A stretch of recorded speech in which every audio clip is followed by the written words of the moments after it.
श्री हर के चरणों में नमन।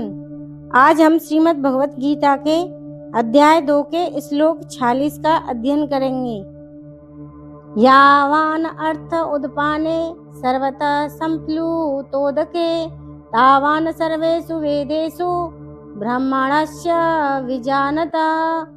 इस श्लोक में ब्रह्मज्ञ ब्राह्मण के लिए वेदोक्त कर्म फल रूप सुख भोग की अप्रयोजनीयता का कथन बताया गया है।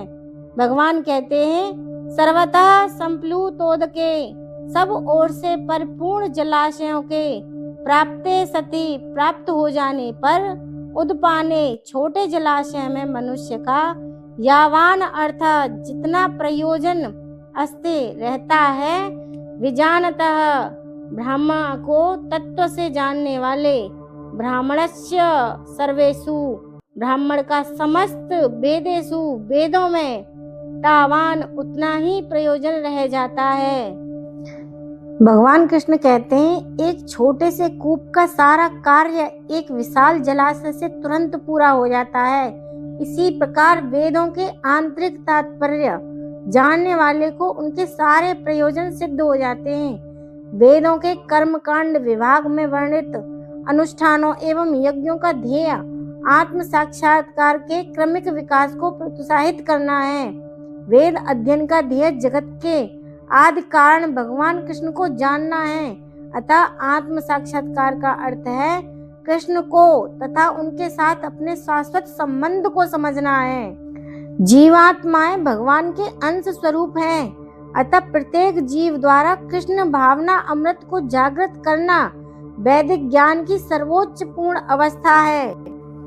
अतः मनुष्य को इतना बुद्धिमान तो होना ही चाहिए कि केवल अनुष्ठानों के प्रति आसक्त न रहकर वेदों के उद्देश्य को समझे और अधिक इंद्रिया तृप्ति के लिए ही स्वर्ग लोक जाने की कामना न करे। इस युग में सामान्य व्यक्ति के लिए न तो वैदिक अनुष्ठानों के समस्त विधि विधानों का पालन करना संभव है और न सारे वेदांत तथा उपनिषदों का सर्वांग अध्ययन कर पाना सहज है। वेदों के उद्देश्य को संपन्न करने के लिए प्रचुर समय, शक्ति, ज्ञान तथा साधन की आवश्यकता होती है। इस युग में ऐसा कर पाना संभव नहीं है, किंतु वैदिक संस्कृति का परम लक्ष्य भगवान नाम कीर्तन द्वारा प्राप्त हो जाता है। इस कलयुग में अधिकांश जनता मूर्ख है और वेदांत दर्शन पाने के लिए पर्याप्त शिक्षित नहीं है। वेदांत दर्शन के परम उद्देश्य की पूर्ति भगवान के पवित्र नाम का कीर्तन करने से हो जाती है। वेदांत वैदिक ज्ञान की पराकाष्ठा है और वेदांत दर्शन के प्रणेता तथा ज्ञाता भगवान कृष्ण है।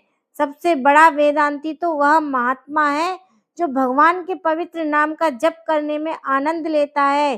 संपूर्ण वैदिक रहस्यवाद का यही परम उद्देश्य है। इससे आगे का श्लोक अगली वीडियो में। तब तक के लिए हरे कृष्ण।